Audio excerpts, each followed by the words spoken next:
I remember you raised the issue of that you need a comprehensive development approach, that had you focused on trying to stop the practice among Christians, they would have been vulnerable to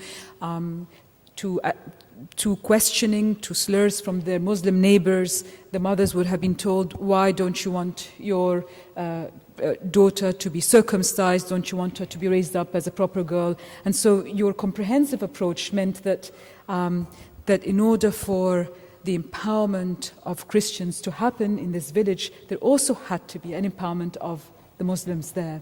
And this leads me to the third question, Sister Joanna, which is that you, in your over 20 years of work in Beni Suef, you strongly believe that comprehensive development is one of the pathways that can contribute to reducing the sectarian tensions and the prejudice against Christians. Can you tell us what kind of impact you saw on the ground as a consequence of the work that you do? Okay. We serve human beings. We serve the man and all of the men. I mean, we serve each and woman. I mean, not man, but human being. I mean, the human being. So we serve for each: head, health, hand, and the heart. So for head, we give awareness. We're raising the awareness of people about all the issues and health issue, agriculture, environmental. And for the hand, we give them something to earn money, to increase their income. So we have small loans to encourage especially women to work, because it is not easy for women or a Christian woman to have a job. So we encourage women in the villages to have small project so she can increase her income, in spite of being Christian or Muslim, the same. I'm working with both of them. Also for heart, this is spiritual, and we should serve them, encourage them to go to the churches. But I'm not going to work with the Muslims to encourage them for anything. Just I'm loving them, I'm going with them for their needs. So they feel our love only. And for health, we contribute with them through mobile clinics, going to the far villages, analysis campaign, waiting of the children, teaching mothers how to cook and to care about their babies.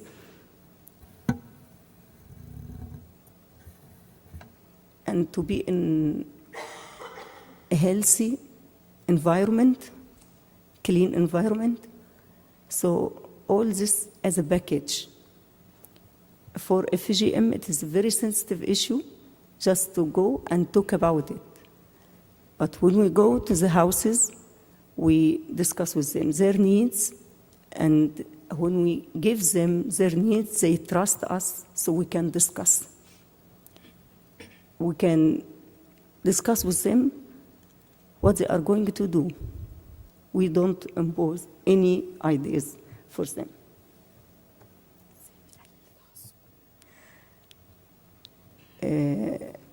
I know there is, in our small villages, some basic needs like water. Some Christians have no water in their houses, and some Muslims have water. So they go and ask them for water, and some problems became from this situation. They will prevent water from them. So when we go and we study the situation of the village, when we help Christians to get water, we solve many problems. Also, when we give Muslims their needs, they stop quarreling with their neighbors. So many priests told us that when you come and work in our villages, the situation is better. And we feel that we cannot deal with the minds without giving them the basic needs. And this will be in participation with the people themselves. They plan the activities, they ask for their needs, and we just respond, and we try to alleviate poverty. Thank you, Sister Johanna. Amina, going back to the question of the law, which complements, so we're talking here about Sister Johanna's work in terms of creating social cohesion, but where that cohesion breaks, you feel that there needs to be mechanisms of holding those that violate, that cause violations accountable. Can you tell us a little bit more about why you feel that the legal framework has not been fully exploited, and how important is it? What impact does it have on redressing violations that are to do with religious persecution? I think especially in countries like India, where there is some semblance of rule of law, that rule of law needs to be strengthened. And as communities decide to waiver their fundamental rights by not filing criminal complaints, by not taking up those cases to court, we find that those fundamental rights begin to get watered down. Cases don't get represented in court, or they get represented poorly, and you find that a right that you had, like for example in the Constitution, you have like I said, the freedom of religion, the right to practice, profess, and propagate your faith. But because of lack of action on the legal front, we found that that right has been whittled down in so many ways, watered down through the Supreme Court or through High Court decisions. And I think, especially what I find over these last few years, where we've been engaging on these issues in a more deliberate manner at the legal front, we find that the courts are very responsive. We've had churches that were shut down because of an administrative order for 4 months at a time, and yet when we've gone to court, almost immediately the judges have responded by reopening the church, making sure that they had the police protection.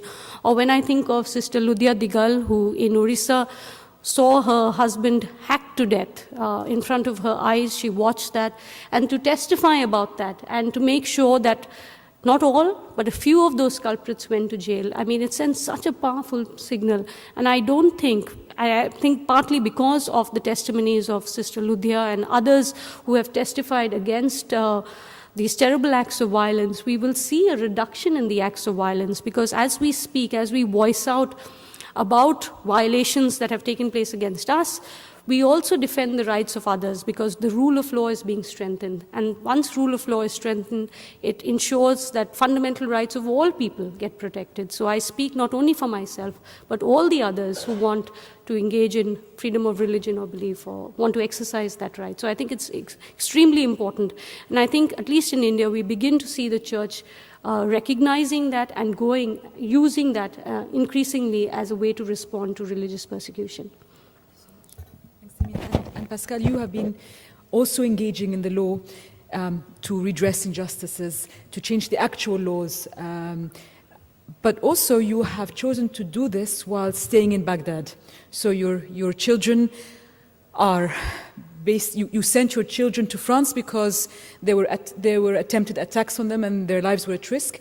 But you insisted on staying in Baghdad, and you were also trying to testify to the importance of staying put. And at a time when, on the one hand, we do want to advocate a policy of welcoming refugees, of accepting people from Iraq and Syria who are fleeing a hardship, you also, while fighting on that front, you're also fighting to keep your people on the ground in Iraq by setting an example of yourself and by trying to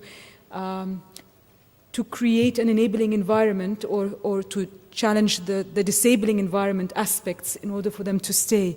And you have been long saying consistently immigration is not the solution. Can you tell us more about what you want to achieve through this and why?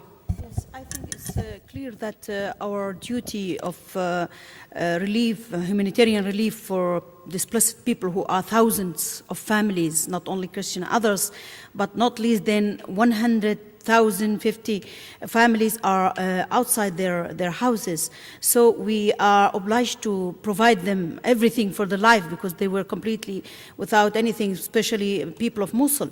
So we are confronted to a big, huge problem which didn't get any help from the inside of the country. So we are just always bringing our voices to our friends everywhere, organizations, governments, who would like really to deal with this issue, humanitarian issue of helping those people to stay in the country, because this is real, the main, the more ideal solution for them. The solution is not to everybody to leave, as the patriarchs were saying. I would not like to repeat what they said, but also this danger and this duty of observing prisons. Prisons is a huge issue in Iraq. Prisons, they are not correctly really monitoring in Iraq. I was in 2012 on head of a delegation, which I made it from my organization and Human Rights Ministry, who was agreed to send with me people to also teach government to work with NGOs, for which they have no culture of cooperation. So the minister was very kind, and he said, yes, you are minister, you give orders, don't worry, and go. So I thank you very much.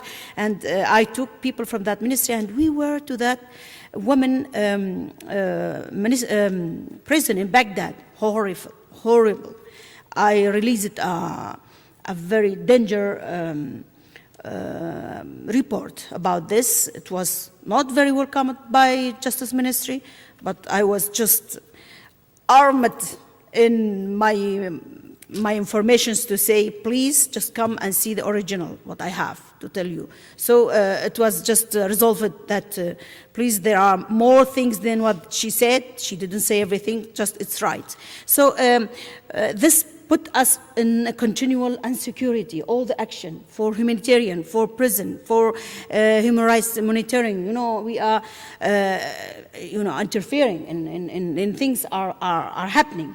But as the door is open, likely to be open, because everybody is believing that we have to change, we choose to change, and the change is very badly, a bad beginning. They found this change on many mistakes. So it's not in 1 day and 2 days we will correct all this. There is a sort of chaotic situation chaos situation in Iraq politically. Politically, we are really unable to administrate our country as it might be, and because we are simply the heritage of dictatorship for years and years, even for centuries. So there is a will of civil society to be in action, and I think even from governmental side that day I was reading that from the Secretary of Council of Ministers, they were qualifying NGOs in Iraq more efficient and more benefit to others than any other institution. So this is for us a real success. We would like to tell them that we would like to correct things and not to stop you from working or just to say things which are not right. No, we don't need things which are not right to say that they are right, and vice versa. That we have so many not right things in the country, so we have no time to lie, to fabricate. I say always this on television. We have no time and no means to fabricate, because you have so many right things and truth which is happening every day in everyday life. So this this view of women. I would like to see, and because I worked very closely with Women Network, Iraqi Women Network, which I founded with a number of women. It's very important to the country. Women see different way.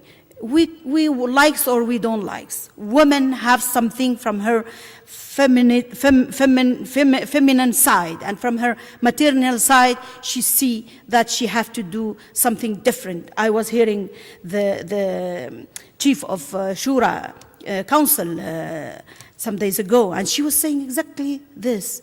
I heard about her opposite this, and she was saying, no, we women, we can change. I said, especially you, because no law can be elected if it didn't pass throughout you. So please, you can put your input like women to have the best laws for everybody, because we would like to have a society which is free and where everybody will feel in his country, and not this is a dhimmi. Why I will be a dhimmi? Why I will be protected Quranically? No, I have to be protected like a citizenship. I have all rights to be a citizenship. I am an original people of this country. So you can just make laws to be least tough in Iraq. We have very tough laws, which were, from generation to generation without abolishment. You know, Iraq is a museum of laws. Since Hammurabi, the first 13 law, till now. Believe me, no law was abolished because of the new one. All they're still there. And each judge can really make what he wants to make. So it's very difficult to bring this formation and this information to judicial side when it is so dangerous in their lives. They are very also targets. They are very prey to don't do their jobs as it is. Thank you. Pascal, I think you're giving us a very different image, because of course it is important to remember how people have been victimized, but you're raising the issue of agency and resistance and the importance of global support for the work that you and others are doing to enable people to stay, because if they're able to stay, then at least they're able to make claims that it's not so easy to make when they're outside. But on the other hand, there are contexts in which staying in the country is impossible. And Helen, you struggled to stay as long as you could, but circumstances meant that you had to take your campaigning and your resistance outside. But that has helped to make it into a global campaign, or what you want to see as a global campaign of Christians united in their focus and attention towards those Christians of all denominations that are in prison. Can you tell us a little bit about that campaign and your dream for what it would do and how it would work? Yeah. Since 2007, when I'm released from prison, just at that time, because of the torture, I'm sitting in the wheelchair, and I use crutches.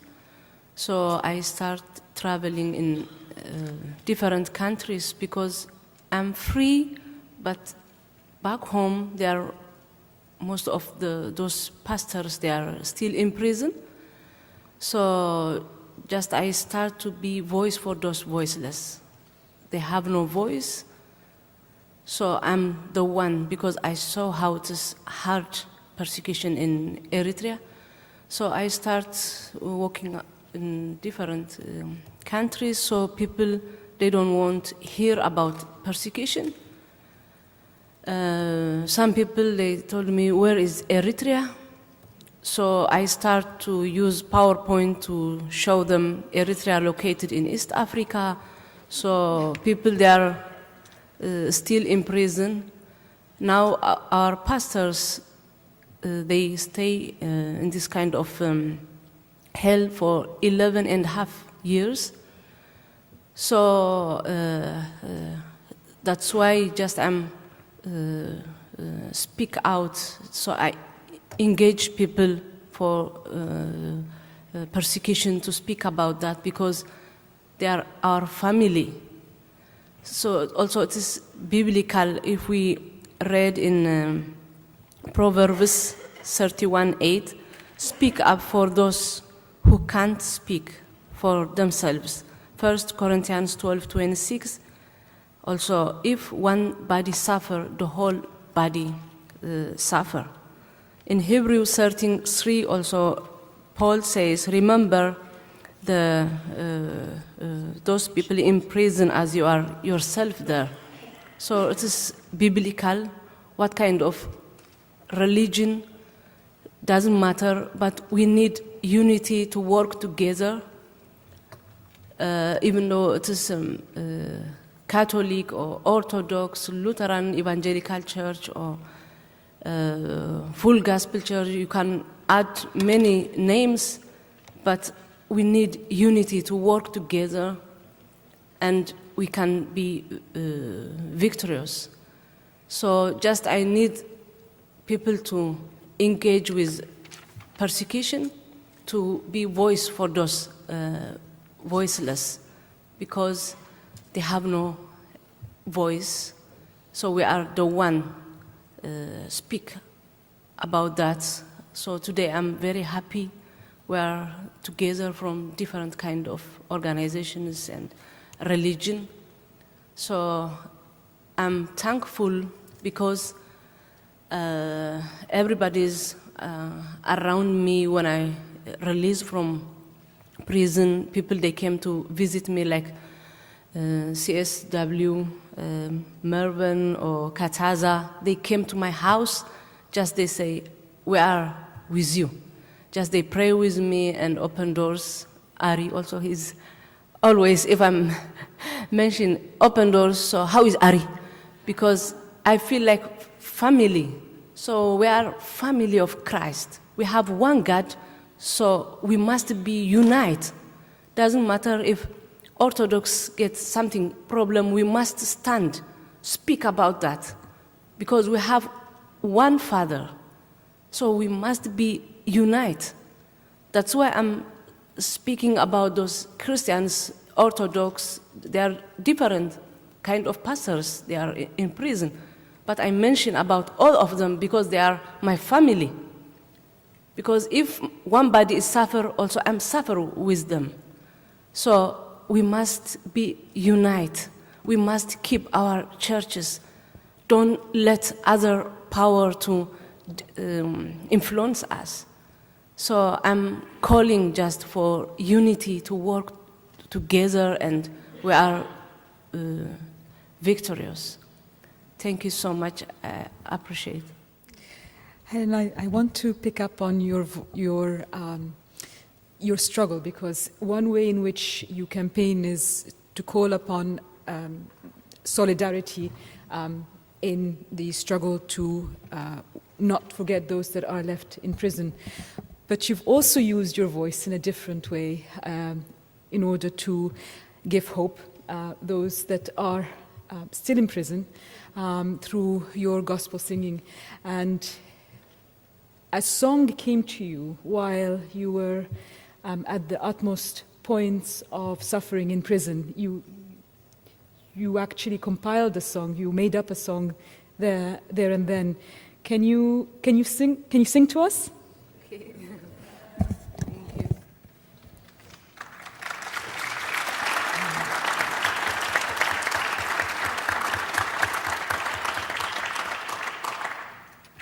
When I made this song, because when I was in difficulty, God gave me words, encouraged me about the forefathers, how they follow Jesus. So just I'm follow my forefathers' foot.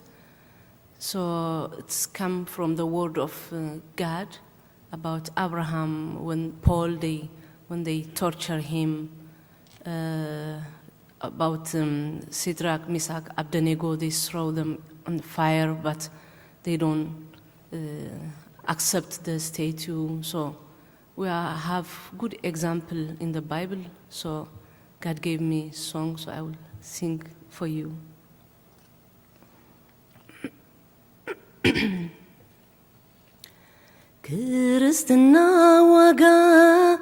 ክርስትና ዋጋ የኽፍልዩ ክርስትና ዋጋ ክርስትና ዋጋ የኽፍል እዩ መወዳቱ ግን ዓወት እዩ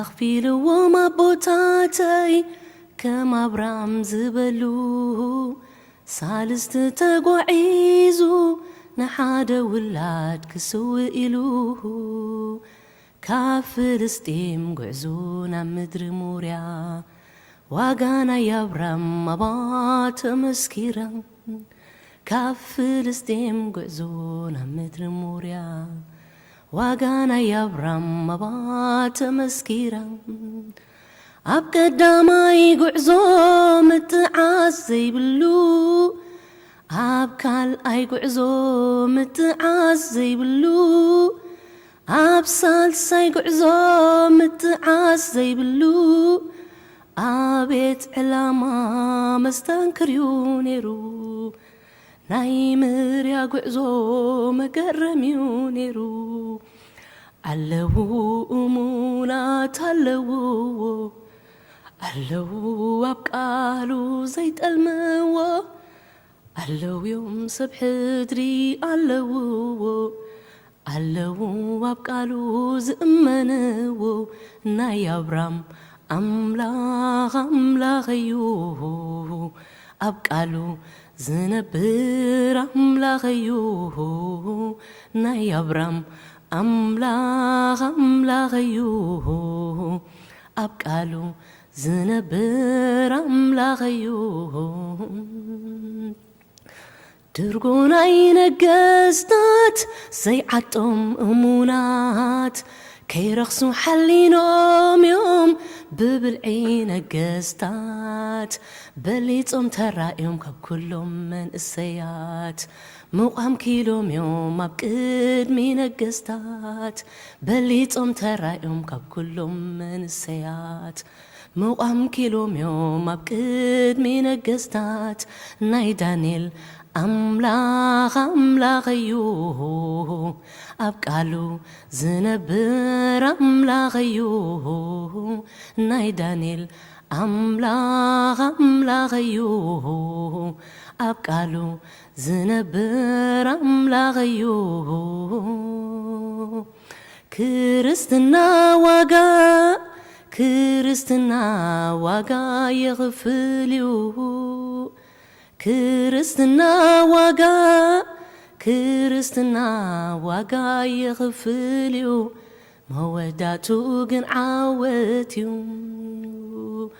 ኣኽፊልዎም ኣቦታተይ ከም ጳውሎስ ዝበሉ ከይተሓልሉ ቆይሞም ክሳብ መወዳታ ናይ ጳውሎስ ኣምላኽ ኣምላኽ እዩ ኣብ ቃሉ ዝነብር ኣምላኽ እዩ ናይ ጳውሎስ ኣምላኽ ኣምላኽ እዩ ኣብ ቃሉ ዝነብር ኣምላኽ እዩ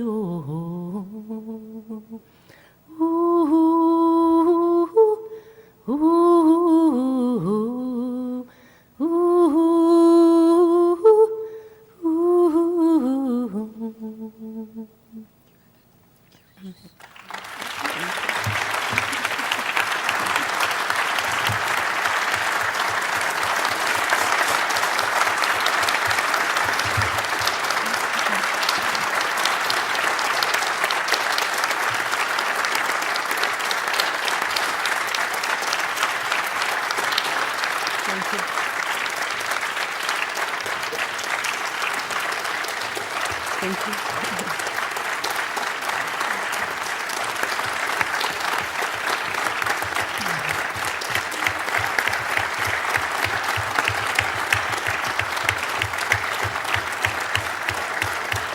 Thank you.